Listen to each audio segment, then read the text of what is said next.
everyone, welcome to today's episode of Showcase on Warframe. Today's item, the Sobek. An old shotgun. But shotguns have at least been treated well this year. Or was it last year they received their buff? Time is lucrative. Anyhow, this Sobek shotgun is kind of like the riot shotguns in most other games. A lot of shots, not nearly the same firepower as others. Now, it's mainly for impact damage at 260, but the accuracy is okay. It's 9.1. It can be used at somewhat medium range. And the other stats, they're okay. You only got 10% critical chance and 50% status, but you have a huge magazine at 20 shots. But because of that, you have a reload of 4 seconds. Yeah. Luckily you have lots of shots to use, so reload only after everything around you is dead. Extra dead. Alright, getting this weapon is rather simple. You'll find it in the marketplace. Now let's see. Go over to the blueprint here. There it is. Now for the blueprint, it is moderately expensive.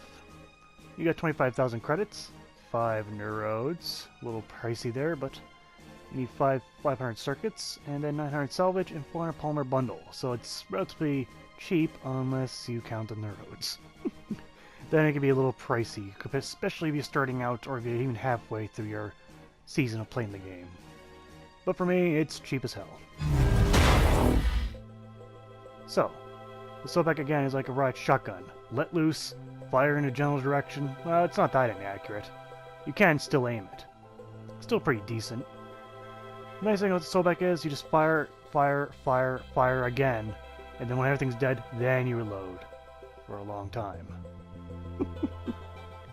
Now there are some augment mods for this weapon, which makes it a little interesting, which is part of my ultimate build. Now for the ultimate build, I'm not sure if I can add anything new, but the interesting thing is, you see here, yeah, light crowd control.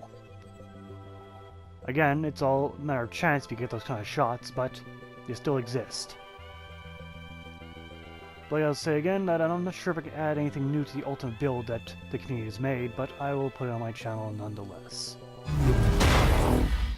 So here it is, my ultimate build, and which will probably reflect many other people's ultimate builds for this weapon as well.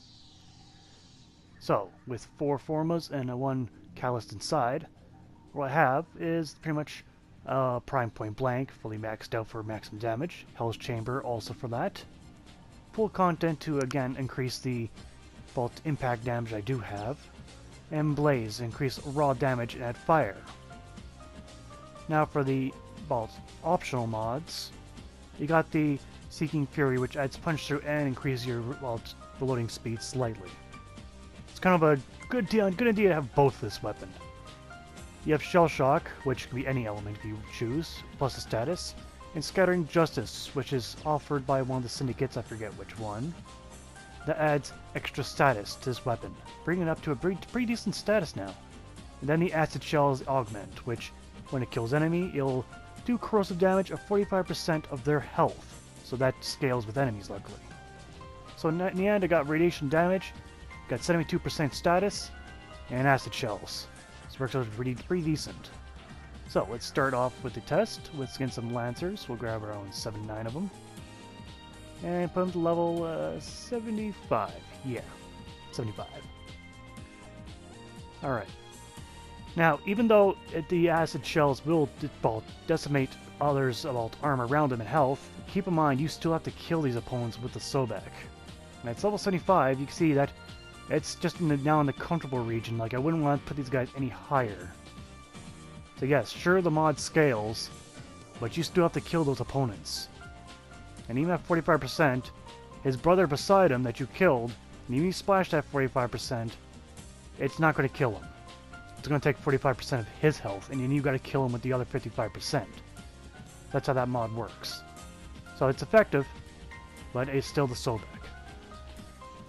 And the Grenadier aren't very great to use it against, because they don't like to spread out. So let's take a bunch of MOAs. Just take 20 of them, and we'll drag them up to level 80 to get my point across. Alright, we're going to let them group together a little bit and see. 1, 2, 3, 4. And yeah, you pretty much get the idea how quickly you can go through a group then. Because remember, that's 45% when it kicks in. You need to kill 2 people. Boom, that's now That's 90% right there. Like, you can quickly go through a group using this. Mind you, just hurt like hell with the fight. You can see, boom, when it kicks in, they just drop like flies. Because you can drop one, you can drop the other and activate the same effect. You kind of get the idea of this mod. It's crowd control. Now let's go on some infestation, get some chargers, 20 of them.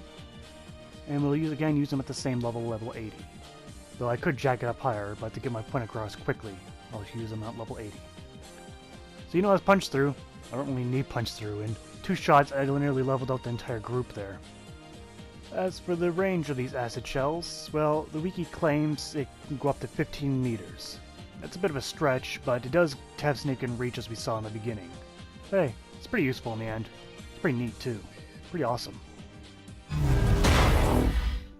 Now, let's move on to the pros and cons of the Sobek. On the pros, there's a shotgun with a high rate of fire. Not many shotguns have that. When it's fully modded with the acid shells and everything, it's good for light crowd control. And the overall damage is pretty decent too. Okay, on the cons, it has a long reload time, that's for sure. It can be offset by every mod you add to lower that reload time, takes away from the damage and everything else. So yes, and it's still lacks the overall punch that you want to take on the Grineer with. So it still sends impact damage mainly. Alright, with that said, let's go on to the score for the Sobek. Starting off with damage, I'd give it an 8 out of 10. When it's fully modded out, this weapon's truly a force to be reckoned with. It probably won't kill level 120s, but it can certainly kill a level up to 75 to 100 in that region. Accuracy, I'll give it a 5 out of 10. For a shotgun, that's good. Because this weapon's actually could do at least up to 40 meters successfully. After anything beyond that, it's like, eh. Design-wise, 7 out of 10. The idea of a riot shotgun goes well in this game, and this weapon clearly shows that. Next is ammo, so I'll give that a 6 out of 10. You do get 210 shots, and that's plenty, but you can go through it pretty quickly if you're not careful. Misc, I'll give it a 7 out of 10. It's not the strongest shotgun, but sure is one of the most fun ones to use, that's for sure. And when it's fully modded out with all those special mods, it's clearly very powerful. So, in the end, I give the Sobek 33 out of 50, which is exceptional. It's not the best shotgun in the game, but certainly is one of the most fun to use. Okay, as for judgment, I think it's a clear yes. Let's get that right out of the way. I think it was worth it in the end. This gun is plenty of fun. The fun just don't stop until you have to reload the 4 seconds. Unless you got mods to offset that. But yes, it's a plenty fun shotgun. It's pretty useful too. It'll carry you through majority of the game until you get to the raids. Then you'll probably grab a Tigris or something else. But no matter. That's been Showcase for today. Thank you for watching. But before you go, if you want to see a particular weapon here on Showcase, leave a comment down below to be the next weapon I choose. I'd like to thank you again for watching, and I'll see you guys next time. Take care out there.